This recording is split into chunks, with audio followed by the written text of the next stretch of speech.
Before we dive into what might be the most paranoia-inducing story I've ever covered, I want you to do something for me. Hit that like button and subscribe if you haven't already. Whether you're watching this at midnight when you should be sleeping, or during your morning commute trying to make the drive less boring, just know that the story you're about to hear comes from multiple sources who were all deployed to the same area of Iraq in 2007. They didn't know each other. They were in different units, but they all reported the same thing: something in the desert that could look like you, sound like you, and almost convince your best friend that it was you. Until it was too late. The Al-Anbar Province of Iraq in 2007 was one of the most dangerous places on earth for American soldiers. The Sunni insurgency was in full swing. IEDs were being planted faster than they could be cleared, and every patrol was a roll of the dice that might end with someone going home in a flag-draped coffin. For the Marines of Weapons Company, 2nd Battalion, 4th Marines, this was their reality, 7 days a week. Staff Sergeant Anthony DeMarco had been in the Corps for 8 years, had done 2 previous deployments, and thought he'd seen everything the insurgency could throw at him. Ambushes, IEDs, suicide bombers, snipers. He'd survived it all and sent more than a few enemy fighters to meet their maker in the process. But what he was about to encounter wasn't an insurgent with an AK-47. It was something that shouldn't have existed outside of nightmares. This is the smoke pit, and this is the true story of the Desert Mimic. It started on what should have been a routine patrol. DeMarco's squad of 12 Marines was conducting a security sweep through a series of small villages about 20 kilometers west of Ramadi. The area had been relatively quiet for the past week. No contact with enemy forces, no IED strikes, just the usual tension that came with operating in hostile territory where any local could be reporting your position to insurgents. The temperature was pushing 115 degrees Fahrenheit, the kind of heat that made your brain feel like it was cooking inside your skull, that made the desert shimmer and dance with mirages. DeMarco had learned to ignore the heat, learned to push through it the way you pushed through everything else in combat. One foot in front of the other, stay alert, keep your Marines alive. Corporal James Mitchell was walking point, leading the patrol through a narrow alley between mud brick buildings.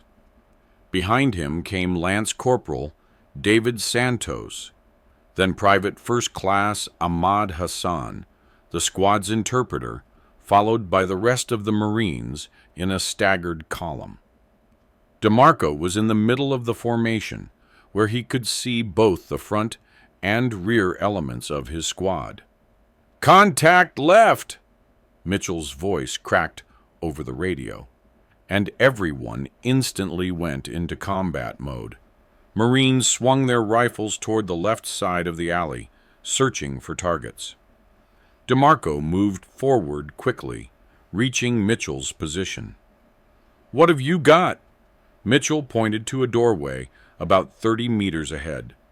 "I saw someone duck inside that building. Military-age male. Couldn't tell if he was armed." DeMarco keyed his radio. "All elements, we're going to clear that structure. Mitchell, Santos, Hassan, you're with me. Everyone else, provide security. Weapons tight unless you've got a clear threat." The 4 of them approached the building tactically, Mitchell leading with his rifle, DeMarco right behind him. The doorway was dark, the interior of the building invisible from outside. Mitchell paused at the threshold, then quickly moved inside, rifle sweeping left to right. "Clear left," Mitchell called. "Clear right," Santos responded, moving to the opposite corner. DeMarco entered with Hassan, his own rifle up and ready. The building appeared to be an abandoned home. Dirt floor, no furniture.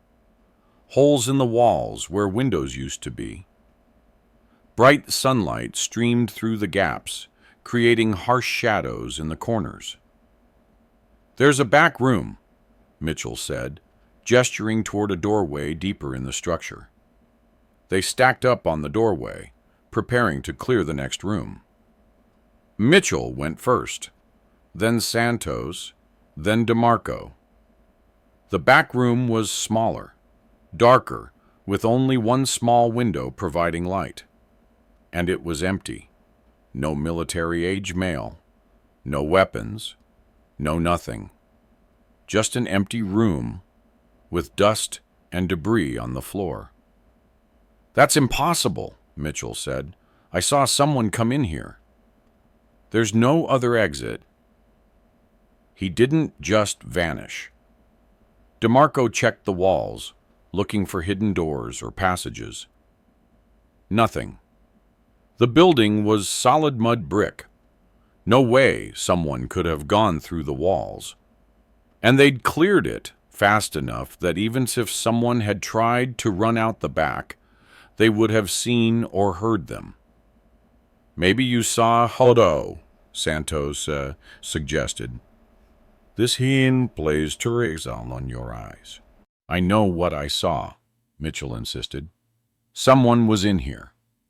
They finished clearing the building, found nothing, and returned to the patrol. As they continued through the village, DeMarco couldn't shake the feeling that something was wrong. Mitchell was one of his most reliable Marines, had good instincts, wasn't the type to spook easily.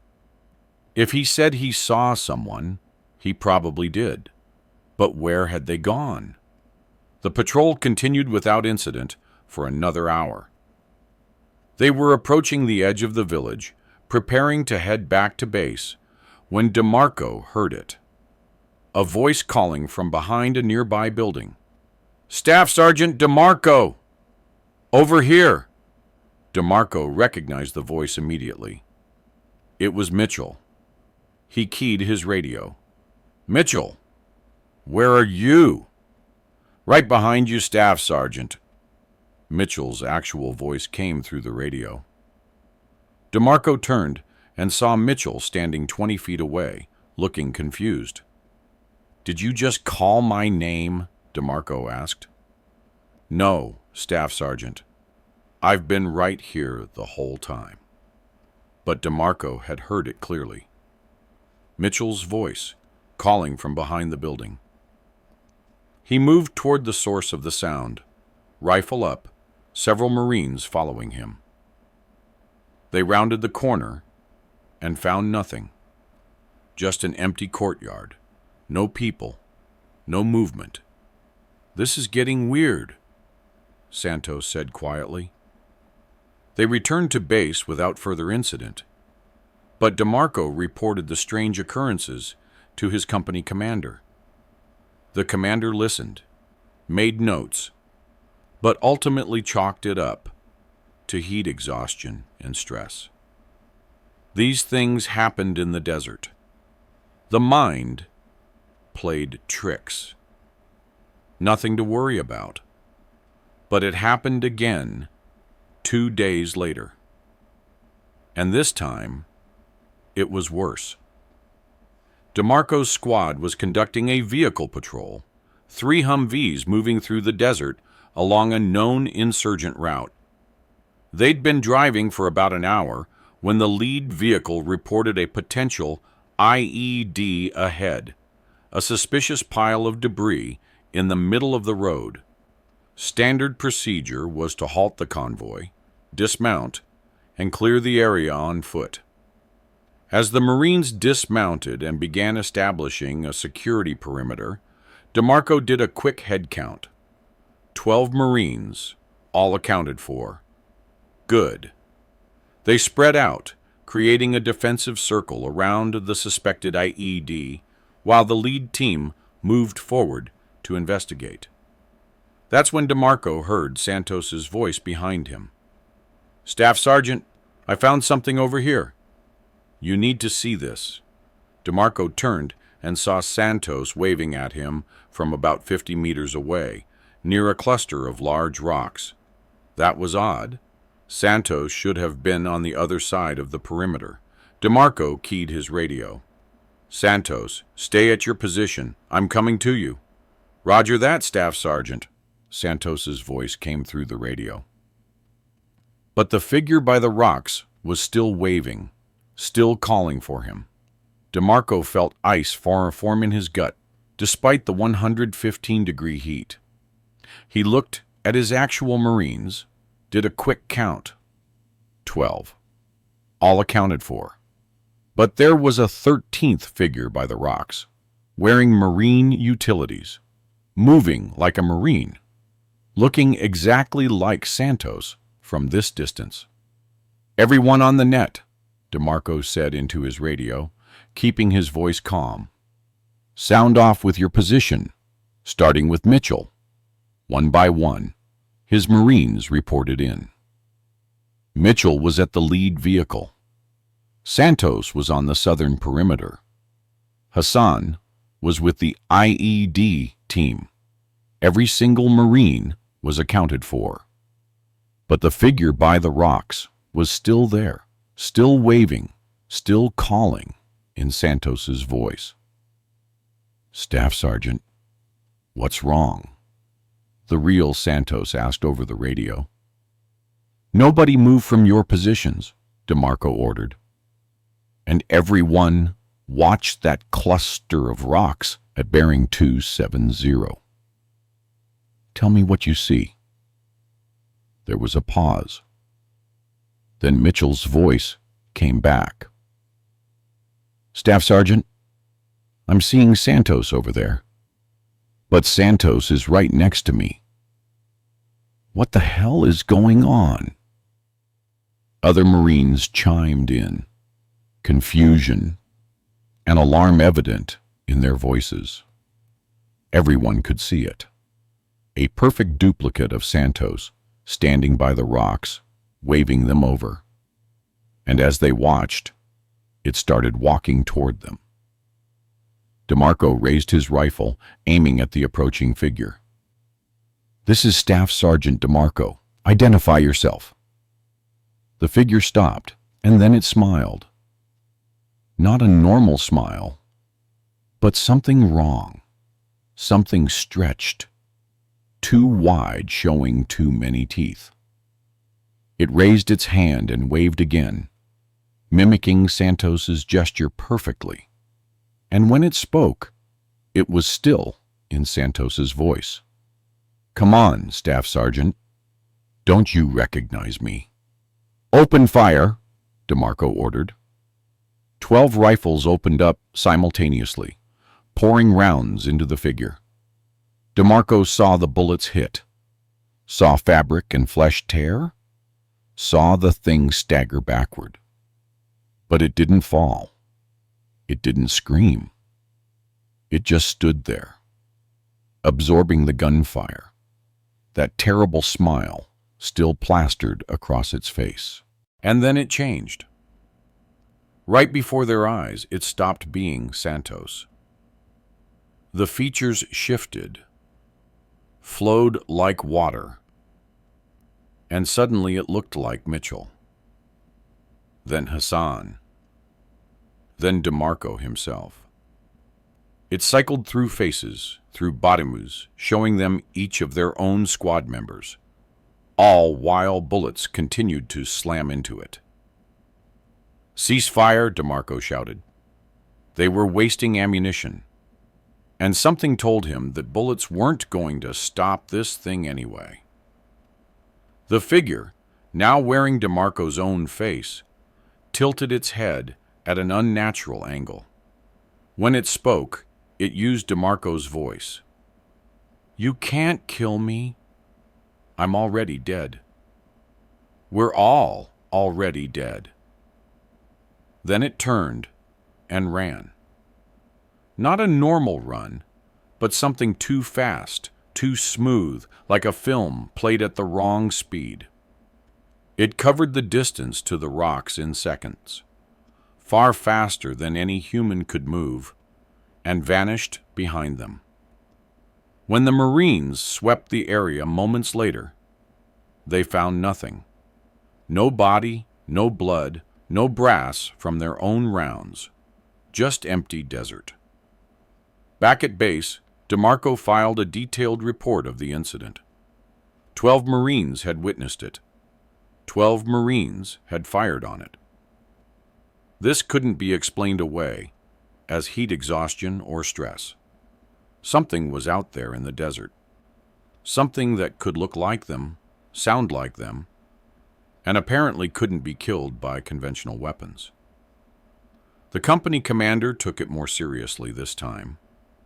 He contacted battalion headquarters, who contacted regiment, who eventually contacted some civilians from an organization DeMarco didn't recognize. 3 days later, 2 men in civilian clothes showed up at the base, asking to speak with DeMarco and his squad. The men didn't introduce themselves beyond first names, Dr. Marcus Reid and Dr. Sarah Chen. They claimed to be anthropologists studying local folklore, but DeMarco had been in the military long enough to recognize intelligence agents when he saw them. These weren't anthropologists. These were spooks. "Staff Sergeant DeMarco," Dr. Reid began, "we need you to tell us exactly what you saw. Every detail, no matter how strange or impossible it seems." DeMarco told them everything. The figure by the rocks, the way it looked like Santos, the way it changed faces, the way it absorbed gunfire without falling. As he talked, both doctors took notes, occasionally exchanging glances that suggested this wasn't news to them. "Have you heard of the word mimic?" Dr. Chen asked when he finished. "Like mimicry? Animals that copy other animals?" "Close. But what we're talking about is far more advanced. Staff Sergeant, you're not the first to report encounters like this. We've had similar incidents reported from Iraq, Afghanistan, Somalia, even going back to Vietnam. Something that appears in war zones, in deserts and jungles, that takes the form of soldiers. We don't know what it is. We don't know where it comes from. But we know it's real, and we know it's dangerous." "What does it want?" DeMarco asked. "That's what we're trying to figure out." Some theories suggest it feeds on confusion, on the fear and paranoia that comes when you can't trust your own eyes. Other theories are more disturbing. Dr. Reid pulled out a folder and opened it, revealing photographs. These are bodies recovered from various conflict zones over the past 40 years. All of them were soldiers found dead with no visible wounds, no signs of combat, but their faces, look at their faces. DeMarco looked at the photos and felt his blood run cold. Every single body had the same expression, mouth frozen open in a scream, eyes wide with terror, skin pulled tight against the skull, as if they'd died of fright. But more disturbing was that in every photo, the dead soldier's features looked wrong somehow, slightly off, like a copy that wasn't quite perfect. "We think the mimic doesn't just look like soldiers," Dr. Chen said quietly. "We think sometimes it replaces them, kills them, and takes their place, walking back into base, integrating into the unit. And nobody knows until it's too late. DeMarco stared at her. You're saying one of my Marines could be that thing? We're saying it's possible. We're saying you need to be vigilant. The mimic isn't perfect. It makes mistakes. Small things. Behavioral quirks. It doesn't quite capture knowledge it shouldn't have or should have, but doesn't. If you pay attention, you can spot it. And then what? We already know bullets don't work. Dr. Reid closed the folder. Then you report it to us, and we'll handle it. We have methods, but for now, the best defense is awareness. Watch your Marines, watch for inconsistencies. And whatever you do, if you see someone who should be somewhere else, someone who appears out of nowhere, don't approach them alone. Don't trust what your eyes and ears tell you. Because the mimic is very, very good at being human.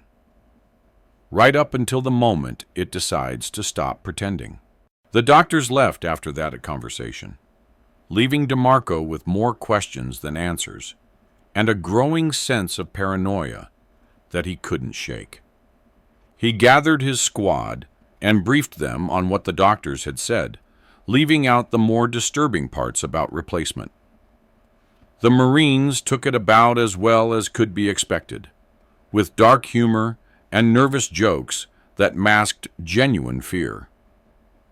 So, basically, Mitchell said, we can't trust anything we see or hear, and any one of us could secretly be a monster.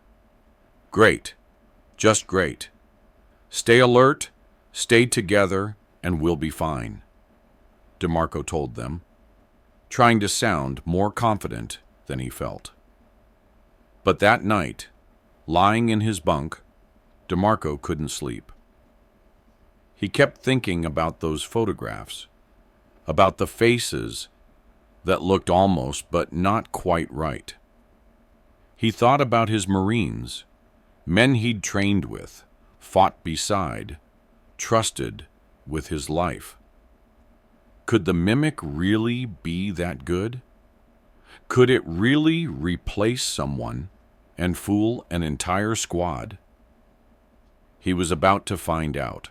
The change started small, so small that at first DeMarco thought he was being paranoid. It was 3 days after the doctor's visit, during a routine morning formation. Hassan, the squad's interpreter, was standing in line with the others, but something about him seemed off. DeMarco couldn't put his finger on it exactly. Hassan was wearing the right uniform, had the right gear, was standing in his usual spot. But something about his posture was wrong. Too straight. Too rigid. Hassan usually slouched a little, had a relaxed way of standing that came from years of working with Americans rather than serving in a formal military.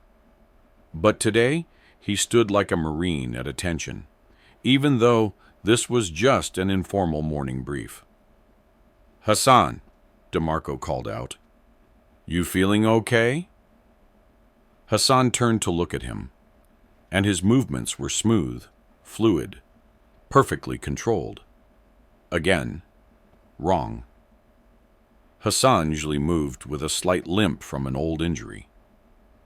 But now, he moved like an athlete, like someone who'd never been hurt a day in their life.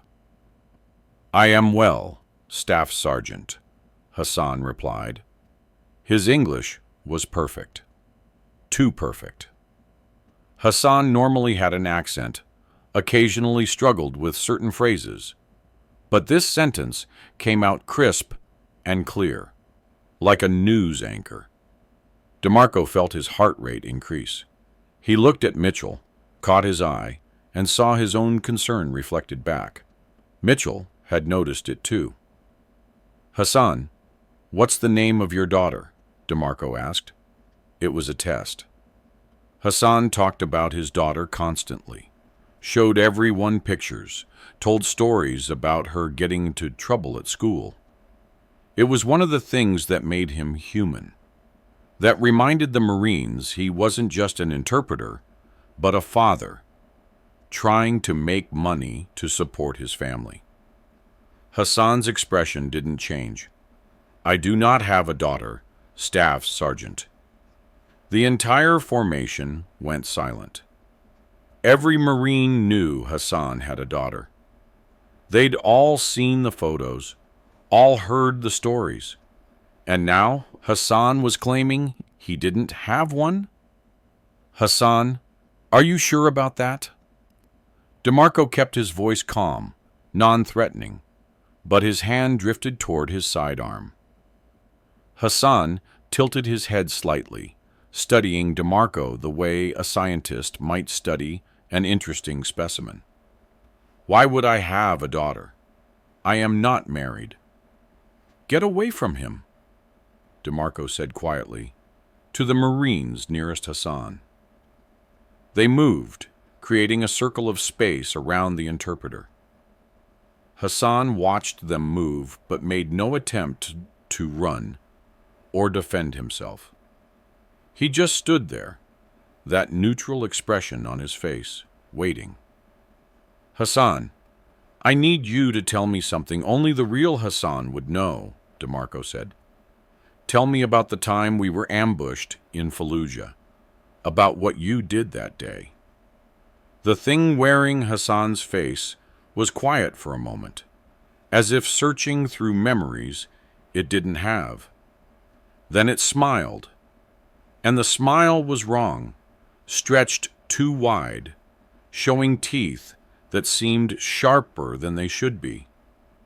"I don't remember that," it said, still in Hassan's voice, but with a tone that suggested it was tired of playing pretend. "Because I wasn't there. I've never been to Fallujah." But Hassan was very brave that day. You gave him a commendation. He kept the certificate in his wallet, next to the picture of his daughter. Layla, age 7, black hair, brown eyes, wants to be a doctor when she grows up. The Marines had their rifles up now, all pointed at not Hassan. DeMarco's hand was on his pistol, but he hadn't drawn it yet. "What are you?" "I'm Hassan," it replied. "I look like Hassan. I sound like Hassan. I even smell like Hassan. But you're right to be suspicious. You're right not to trust your eyes, because I'm not Hassan. Hassan is dead. Where is his body?" "In the desert." "Where I left it. Where I've left as all the others I've replaced over the years." The thing's smile grew wider. "Do you want to know how many of your fellow Marines have been me? How many times I have walked among you, eaten with you, fought beside you, and you never knew?" "Everyone fall back," DeMarco ordered. "Maintain weapons on target, but give it space." The Marines retreated, keeping their rifles trained on the mimic. DeMarco pulled out his radio and called the company commander. "Sir, we have a situation. The mimic is here. It's replaced Hassan. Request immediate support." "Copy that. Stand by." The mimic watched this with apparent amusement. "Are you going to shoot me?" "You've already tried that. It didn't work then, won't work now. Bullets pass through me like I'm not even here, because in a way, I'm not. Not really." "What do you want?" Mitchell asked, his voice tight with tension. "Want?" The mimic seemed to consider this. "I want to understand you. Humans are so interesting, so complex. All your emotions, your fears, your bonds with each other. I've been studying you for a very long time, centuries by your reckoning. And the best way to study something is to become it, don't you think? Don't you? You're killing people, Santos said. I'm replacing them. There's a difference. The originals stop existing, yes, but their form continues. I preserve them. I honor them by becoming them, by living as they would have lived. The mimic spread Hassan's arms wide. Is this not a gift? Hassan was going to die anyway. All of you are going to die.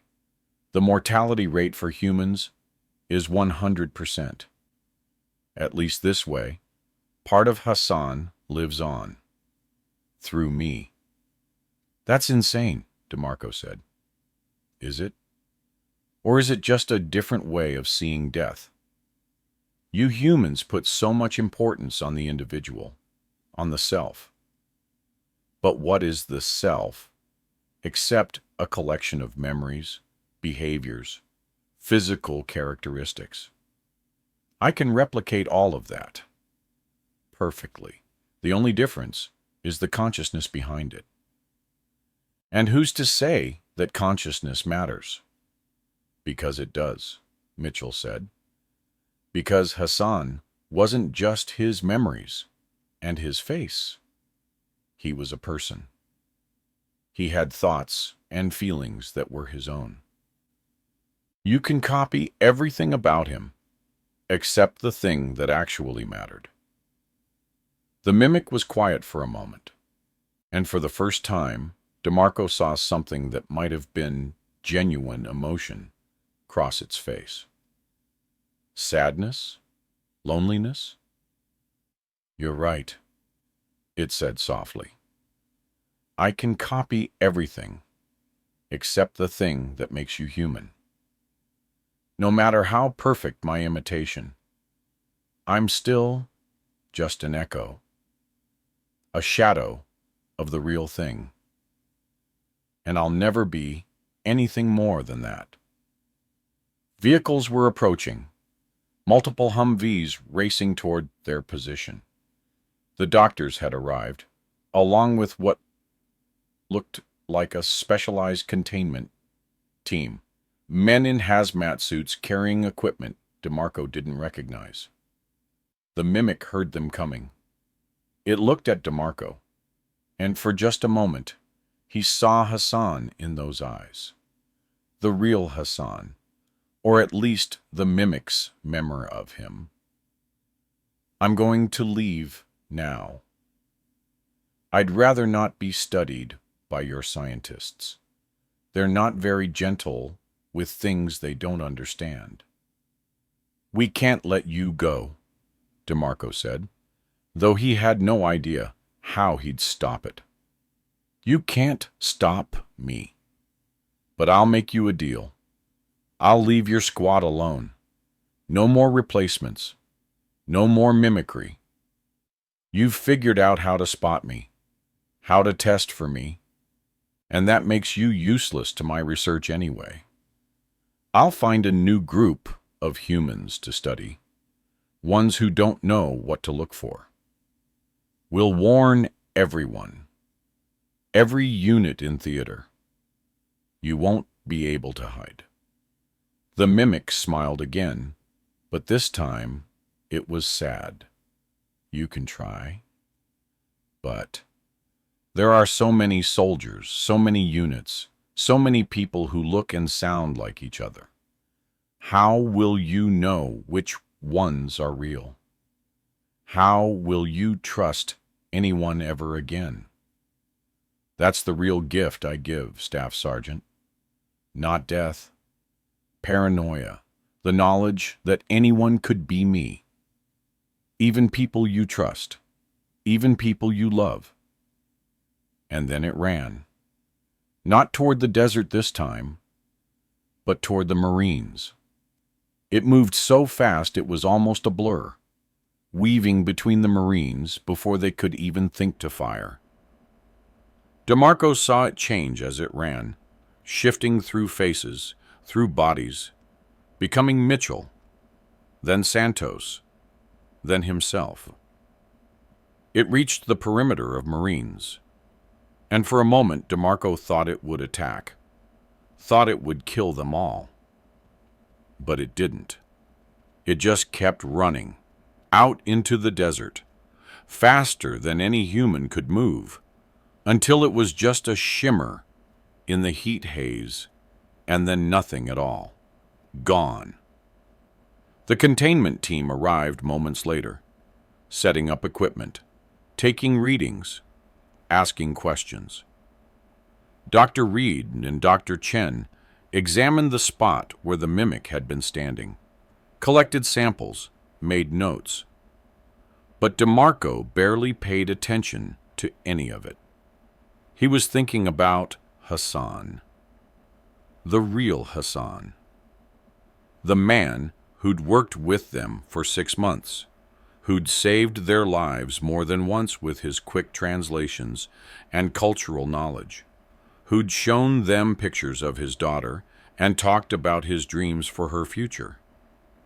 Hassan was dead, and none of them had known.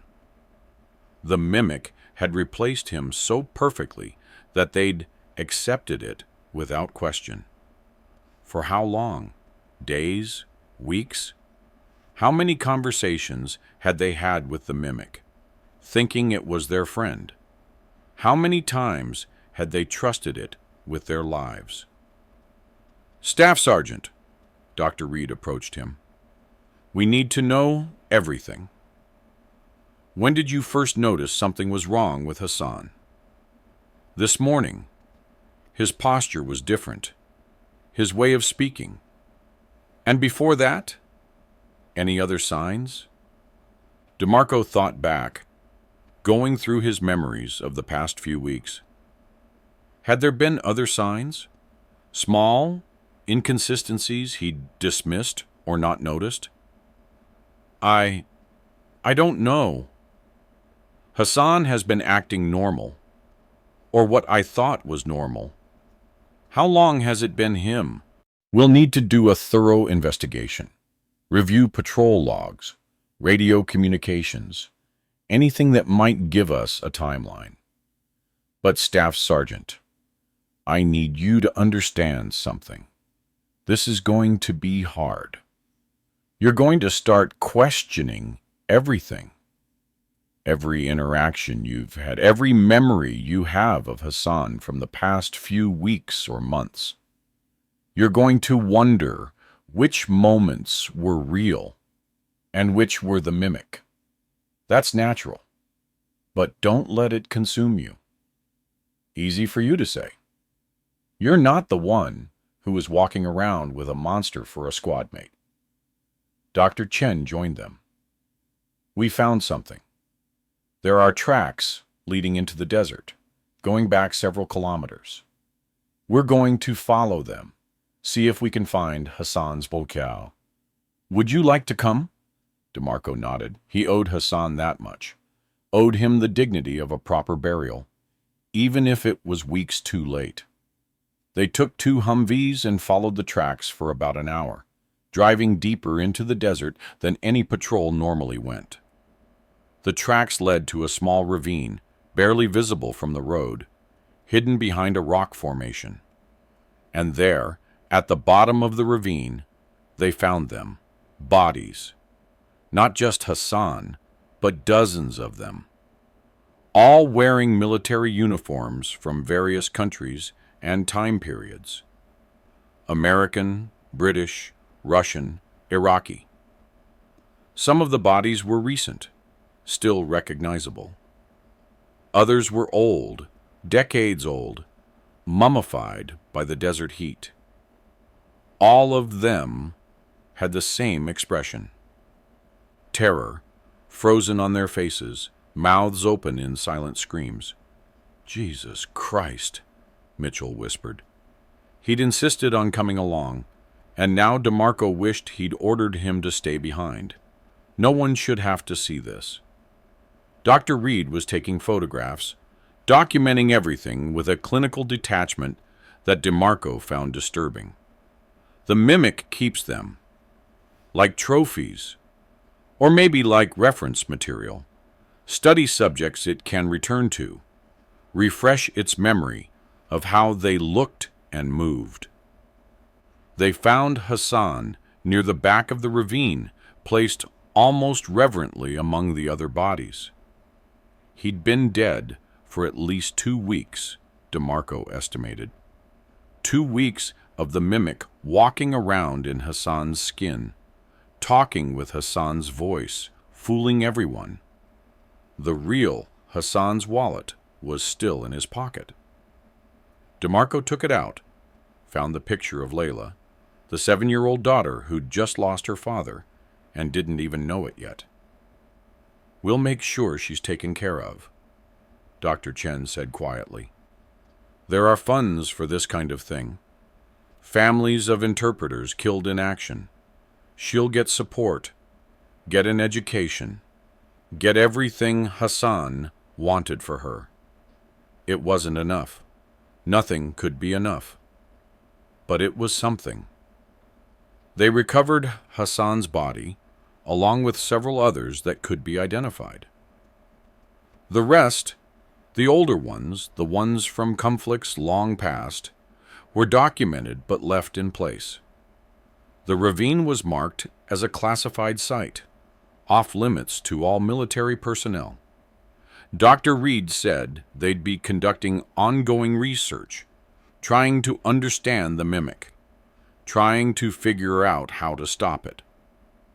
Back at base, DeMarco had to inform the squad that Hassan was really dead, that they'd been living with an imposter for weeks. The Marines took it hard, each in their own way. Mitchell became quiet, withdrawn. Santos started obsessively reviewing photographs and videos from previous patrols, looking for inconsistencies he'd missed. Even the ones who hadn't been particularly close to Hassan were shaken by the revelation that something had been walking among them, pretending to be human, and they'd never known. The paranoia the mimic had promised began to set in. Marines started testing each other constantly, asking questions only the real person would know, watching for small behavioral inconsistencies. Trust, the foundation of military units, began to erode. How could you trust your fire team partner when they might not be human? How could you trust anyone? DeMarco called a squad meeting 2 days after they'd found the bodies. "Listen up. I know everyone's scared. I know everyone's suspicious of everyone else. But we can't let this thing win. That's what it wants. For us to turn on each other, to stop trusting each other. We're Marines. We fight together, we trust each other, and we don't let some monster in the desert break that bond. Understood? How do we know it's really you, Staff Sergeant?" Santos asked. And there was no hostility in his voice, just genuine fear. "You don't. Not for certain.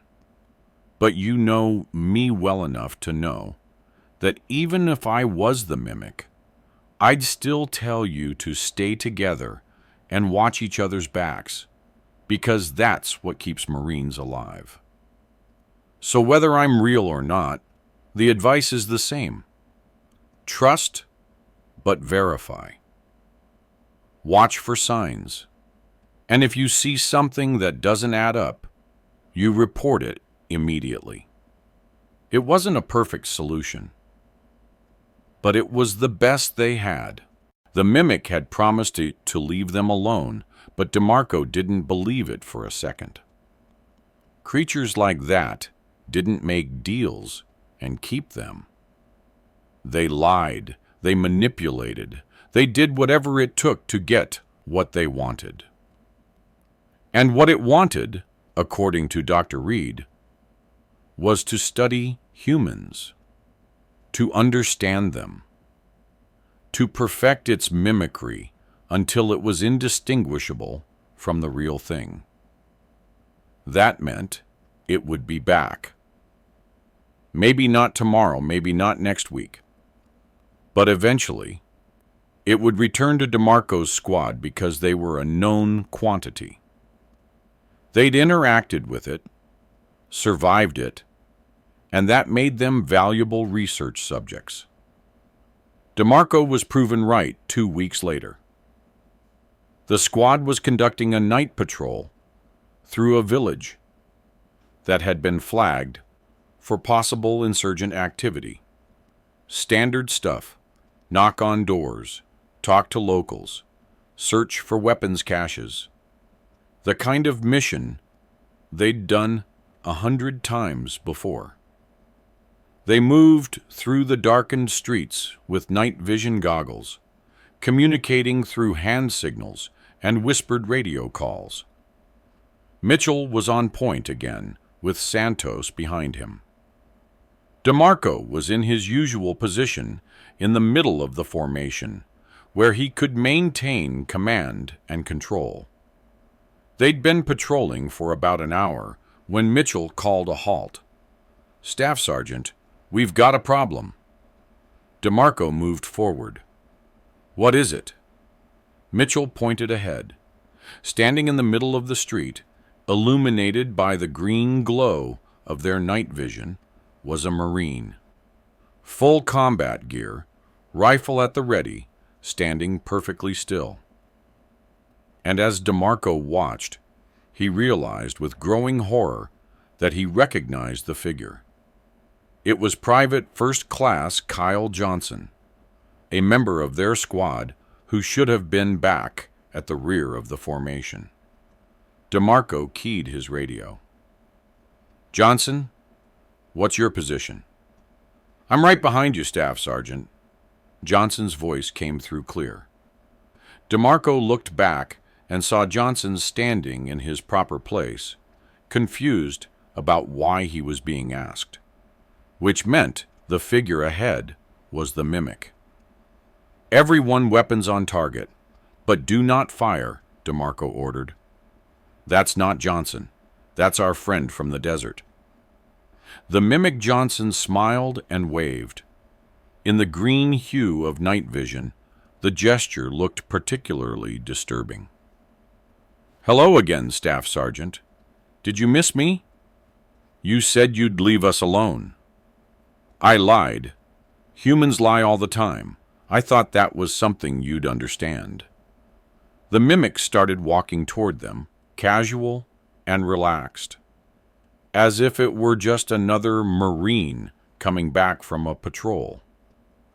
"Besides, I've been thinking about our last conversation, about what your corporal said, about how I can never truly be human. And I've decided he was wrong."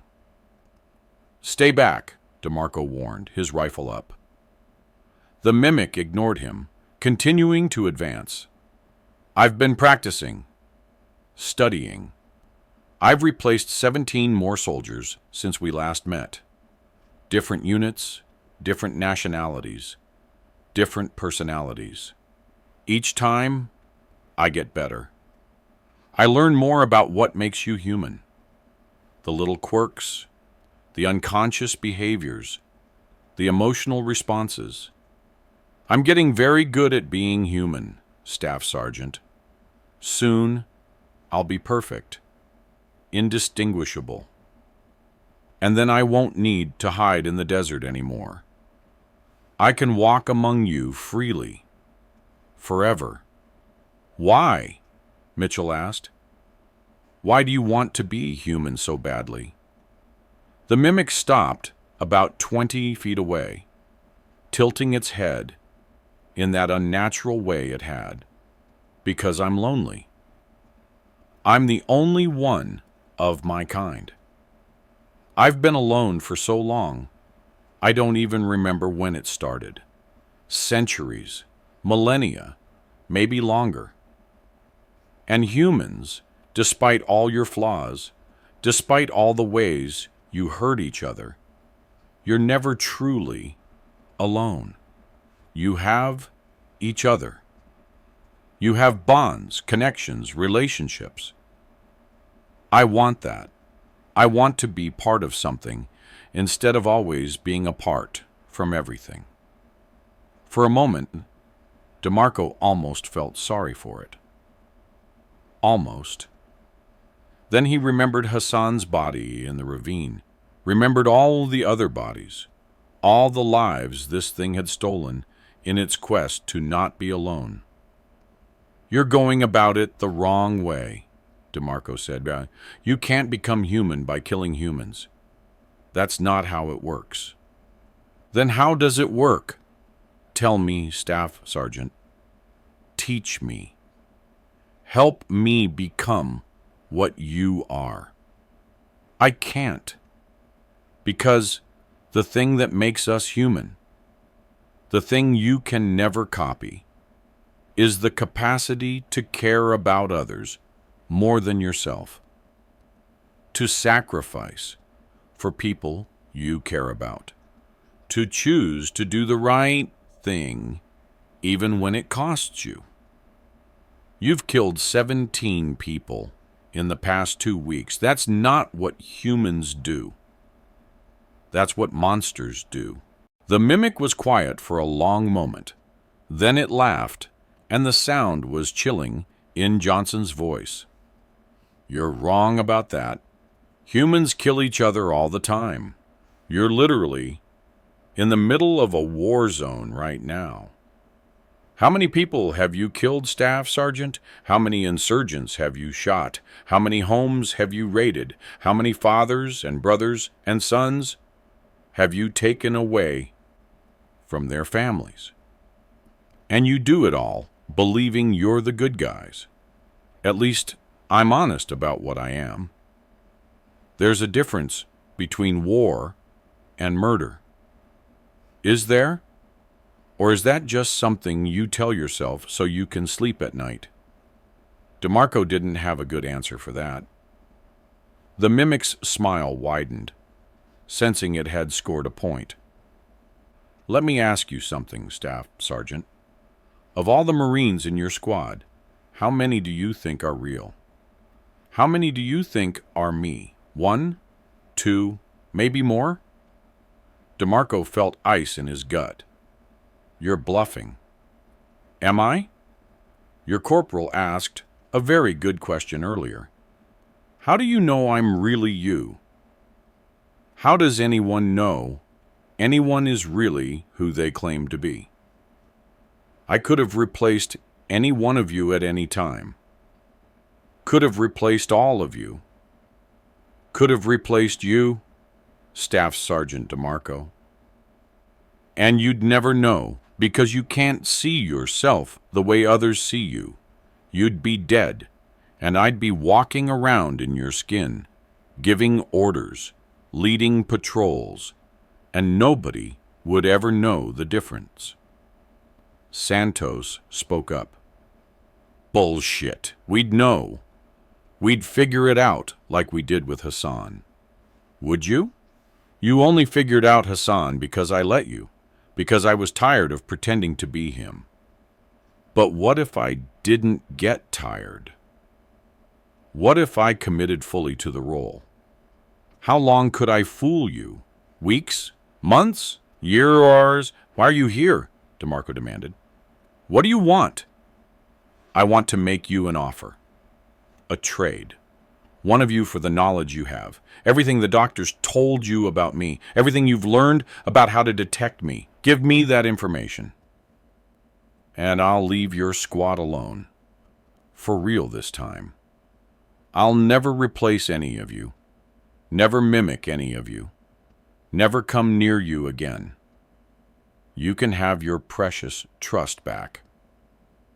And if we don't give you the information," the mimic's smile faded, "then I'll replace every single one of you, one by one, until your entire squad is just me wearing different faces. And you'll never know which transformation happened first. You'll never know who to trust. You'll tear each other apart with paranoia, and I won't have to do a thing except watch. DeMarco looked at his Marines. He could see the fear in their eyes, the uncertainty. The mimic was right about one thing. Paranoia was a weapon more effective than any rifle. If they couldn't trust each other, they couldn't function as a unit. And if they couldn't function as a unit, they'd die. Maybe not today, maybe not tomorrow, but eventually the desert or the insurgents would get them. No deal, DeMarco said. We're not giving you anything, and you're not taking any more of my Marines. Then you've made your choice. Remember this moment, Staff Sergeant. Remember it when you're looking at your Marines and wondering which ones are real.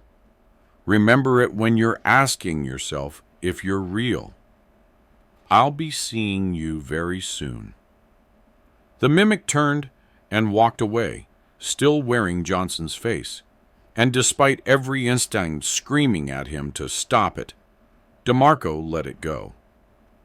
What else could he do? Bullets didn't work. Chasing it would just put his Marines at risk. All he could do was watch it disappear into the darkness and prepare for what was coming. Staff Sergeant, the real Johnson said quietly, what do we do now? We adapt, we survive, and we watch each other's backs. DeMarco keyed his radio. All elements, return to base. We need to talk with the doctors again.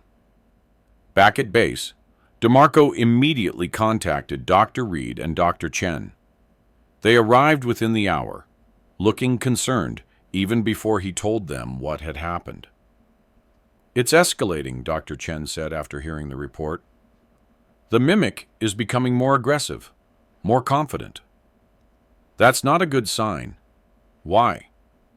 What does it mean? Dr. Reid pulled out his laptop and showed them a graph. This charts mimic encounters over the past 50 years. As you can see, there are periods of high activity, followed by periods of dormancy. We think the mimic goes through cycles. It studies, it learns, it perfects its mimicry, and then it goes quiet for years or even decades. But right before it goes quiet, there's always a spike in activity. Aggressive encounters, multiple replacements in a short time frame, direct interaction with humans who know what it is. You're saying it's about to disappear? We're saying it's close to whatever breakthrough it's looking for. Once it achieves that, once it perfects its mimicry to the point where it's completely undetectable, it won't need to study anymore. It'll just integrate, become part of human society, and we'll never know it's there. Santos leaned forward. How do we stop it before that happens? Dr. Chen exchanged a look with Dr. Reid. There might be a way. It's risky, and it's never been attempted before, but theoretically, it could work. I'm listening. The mimic isn't fully physical. That's why bullets don't work on it. It exists partially in another dimension, another plane of reality. It projects itself into our world, takes on physical characteristics, but its true essence is elsewhere. That's how it can change shape so quickly, how it can absorb damage without dying. It's not really here. Okay, DeMarco said. So how does that help us? If we can force it to become fully physical, to commit entirely to our dimension, then it becomes vulnerable. It can be killed, contained, or at least driven away permanently. And how do we force it to do that? Dr. Reid smiled, but there was no humor in it. We give it what it wants. We let it think it's one. We let it replace one of you, fully and completely. And then we trap it in that form. Make it so invested in maintaining the mimicry that it can't escape back to its dimension. And then we kill it while it's vulnerable. Mitchell spoke up. You're talking about using one of us as bait. Letting it kill one of us so you can trap it. Not kill. The person would have to survive the encounter somehow. The mimic studies its subjects before replacing them, observes them for days or weeks. During that observation period, we could set up the trap. But it would require someone volunteering to be watched, to be studied, knowing that the mimic is analyzing every aspect of their life. DeMarco looked at his squad. I can't order anyone to do this. It's too dangerous. So I'm asking for a volunteer. There was a long silence. Then Mitchell stood up. I'll do it. Mitchell, you don't have to. Yes, I do. This thing killed Hassan. It's threatening our squad. And if we don't stop it now, it's going to keep killing, keep replacing, until there's nobody left to stop it. I'll be the bait. Just tell me what I need to do. The plan was simple in concept, but terrifying in execution. Mitchell would go about his normal routine, patrols, guard duty, downtime in the barracks. But every moment, every action, would be monitored and recorded. Dr. Reid and Dr. Chen would set up sophisticated equipment around the base. Sensors that could detect dimensional anomalies. Cameras that filmed in spectrums beyond normal light. They'd know the moment the mimic appeared to study Mitchell. And when it made its move, when it tried to replace him, they'd be ready.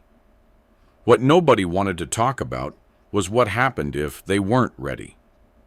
If the mimic moved too fast, if their equipment didn't work, if any one of 100 things went wrong, then Mitchell would die, and the mimic would walk back into camp wearing his face, and nobody would know until it was too late. How long do we have to wait? Mitchell asked on the third day of Operation Mockingbird, the doctor's code name for the mission. The mimic usually observes its targets for between 5 and 10 days, Dr. Chen explained. It needs to learn behavior patterns, speech patterns, personal history. The more it knows, the better it can mimic. So we wait, we watch, and we prepare. DeMarco hated every second of it. Hated watching Mitchell go about his daily routine, knowing something inhuman was watching him too, studying him, learning how to be him. Hated the fact that they were using one of his Marines as bait. Hated that this was the best plan they had. On the 6th day, the sensors picked up something. A dimensional anomaly appearing near Mitchell's bunk at 0300 hours. The mimic was there, invisible, watching Mitchell sleep. Dr. Reid showed DeMarco the readings. Fluctuations in reality itself. Micro tears in the fabric of space where something from outside was looking in. It's studying him, Dr. Reid said, pointing at the data, learning his unconscious behaviors. The way he breathes when he sleeps, the way he twitches, the way he dreams. It needs all of that to make a perfect copy. How much longer? Soon. Maybe tomorrow. Maybe the day after. But soon.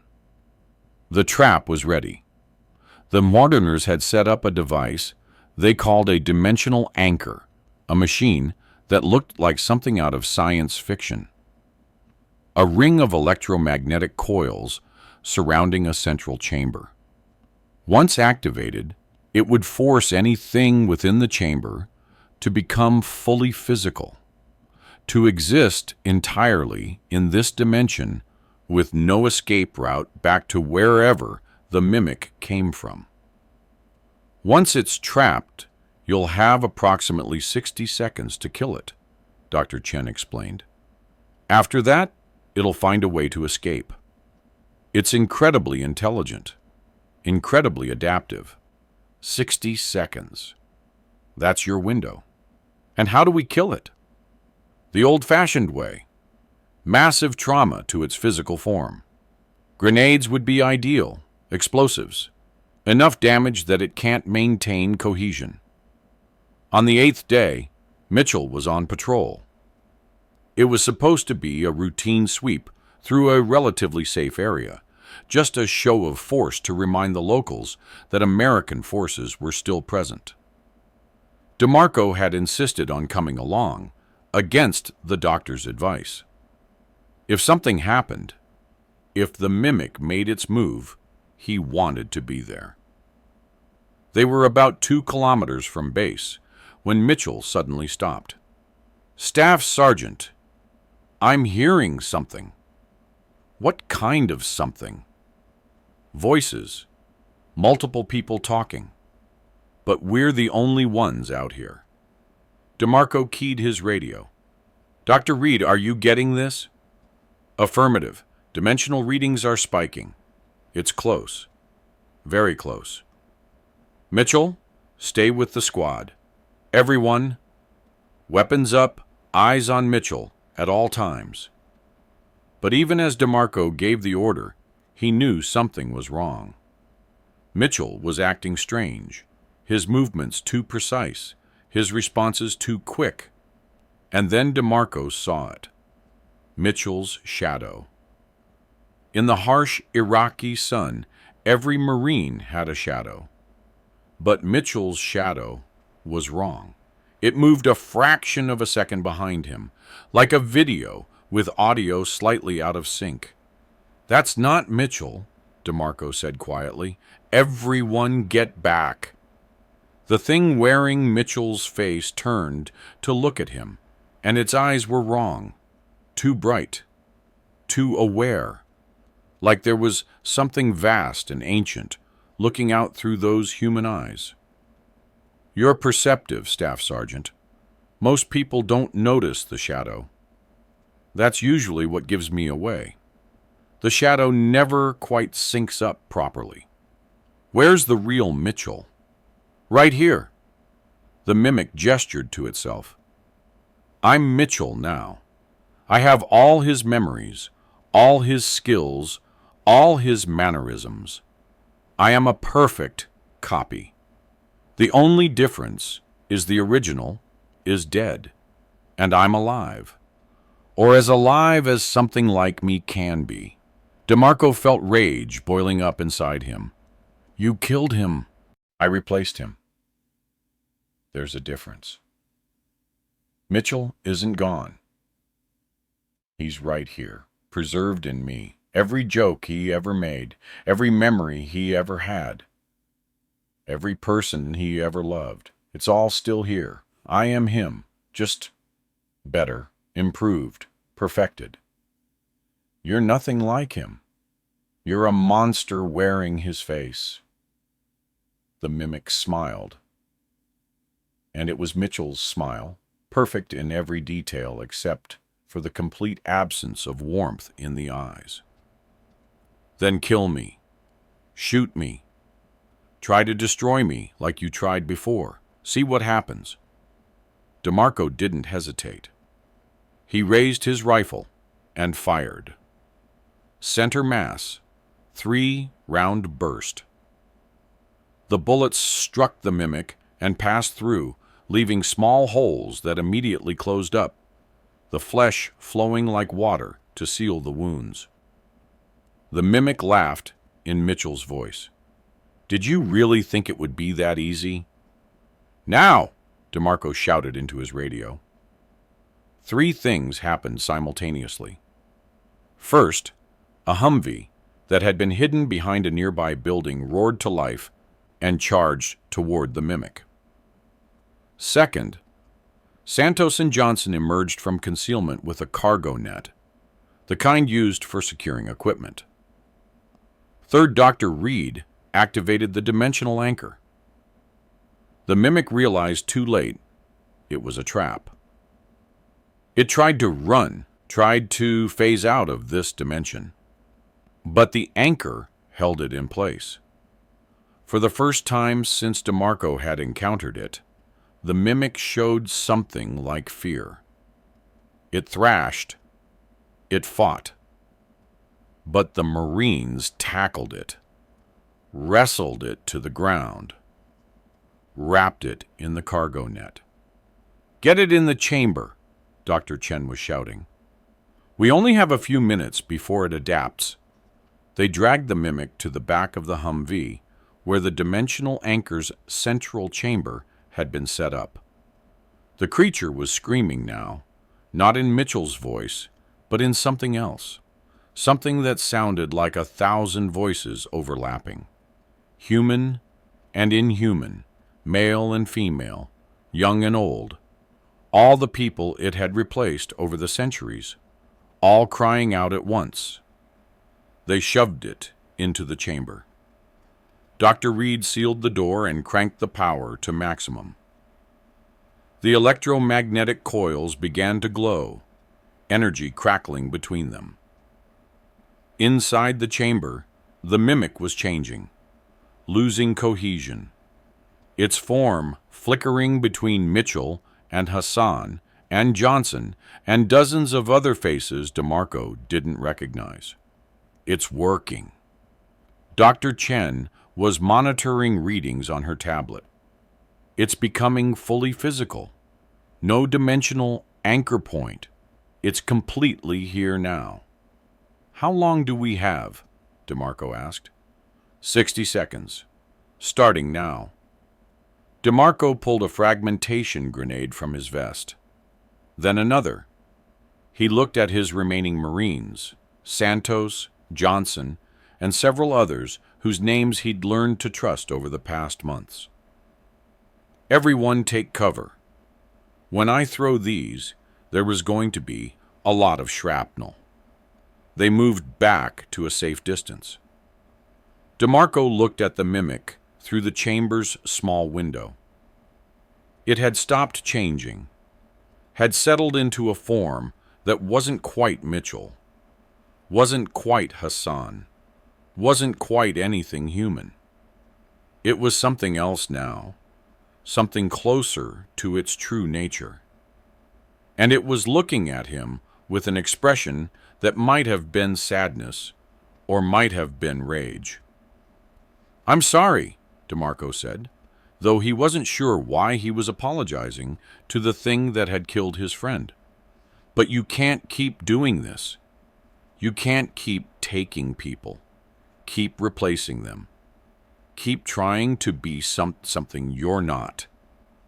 The mimic spoke, its voice now completely inhuman, a sound like wind across broken glass. "You don't understand. You can't understand. The loneliness, the isolation. I've been alone since before your species learned to speak. I just wanted to be part of something, to belong. There are better ways. You could have asked for help, could have tried to communicate without killing. Would you have helped me? Or would you have feared me, tried to destroy me? You humans always destroy what you don't understand." DeMarco couldn't argue with that. Maybe the mimic was right. Maybe if it had approached humans peacefully, they would have tried to cage it, study it, weapon it. Maybe killing was the only way it knew to survive. But that didn't change what had to be done. 30 seconds, Dr. Chen called out. DeMarco pulled the pins on both grenades. I'm sorry, Mitchell. I'm sorry I couldn't save you. He dropped the grenades through a slot in the chamber door and ran. The explosion was massive, amplified by the confined space. The dimensional anchor's chamber ruptured, shrapnel and energy blast radiating outward. DeMarco hit the ground, covering his head, feeling debris rain down around him. When the smoke cleared, he approached carefully.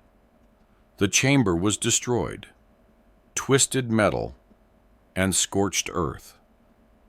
And in the center of it, barely recognizable as anything that had once been alive, was the mimic, or what was left of it.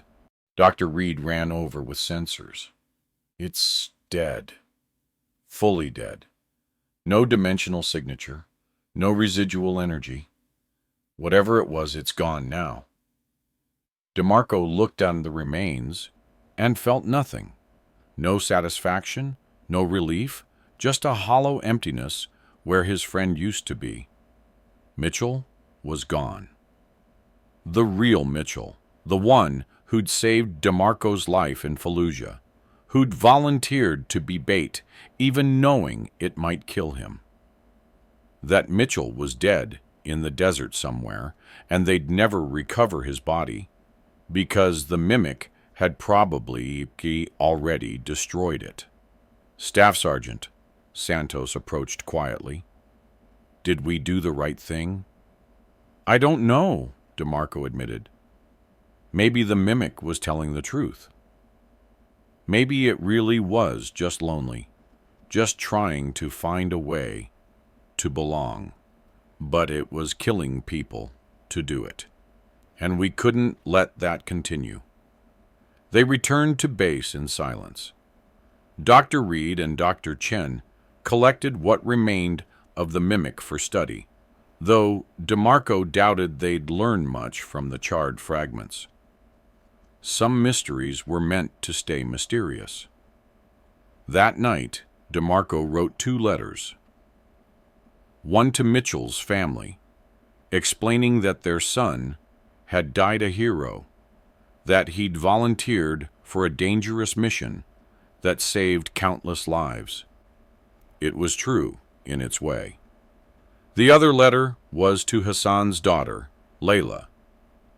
He'd promised her father's memory would be honored, and he intended to keep that promise. Over the following weeks, things slowly returned to normal. The paranoia faded as Marines realized they could trust each other again. Patrols continued. The war continued. Life, such as it was in a combat zone, continued. But DeMarco never forgot. Never forgot the mimic's words about loneliness and isolation. Never forgot the look in its eyes when it realized it was going to die. Never forgot that, in its own twisted way, it had just been trying to survive. Trying to find connection in a universe that had left it utterly alone. Sometimes, late at night when he couldn't sleep, DeMarco wondered if they'd really killed the only mimic, or if there were others out there, other lonely creatures in other deserts, watching soldiers, studying them, learning to be human. And he wondered if killing was really the answer, or if someday, somehow, humans and mimics could find a way to coexist. But those were thoughts for philosophers and scientists. DeMarco was just a Marine, and Marines did what needed to be done, even when it was hard, even when it hurt, even when they weren't sure it was right. 6 months later, DeMarco rotated home. His deployment was over. He'd survived. Most of his squad had survived. They'd lost Hassan and Mitchell, But that was war. People died. You mourned them, you honored their memory, and you moved on because dwelling on the dead didn't bring them back. He kept in touch with Dr. Reid and Dr. Chen over the years. They told him there had been no further mimic sightings in Iraq or anywhere else. Maybe they'd really killed the only one. Maybe it had been the last of its kind, and now its species was extinct. Or maybe mimics were just really good at hiding. Maybe they'd learned their lesson, become more careful, more subtle.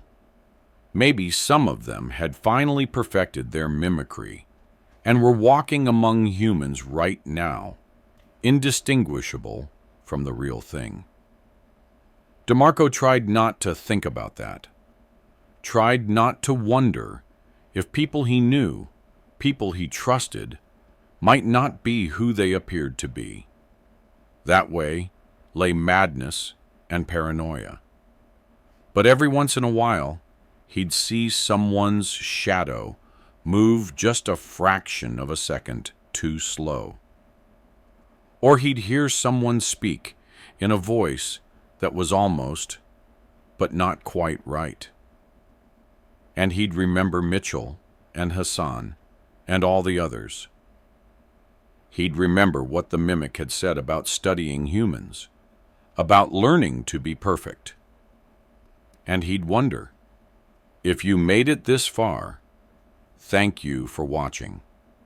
This story was compiled from multiple classified reports submitted by Marines deployed to Al-Anbar Province between 2006 and 2008.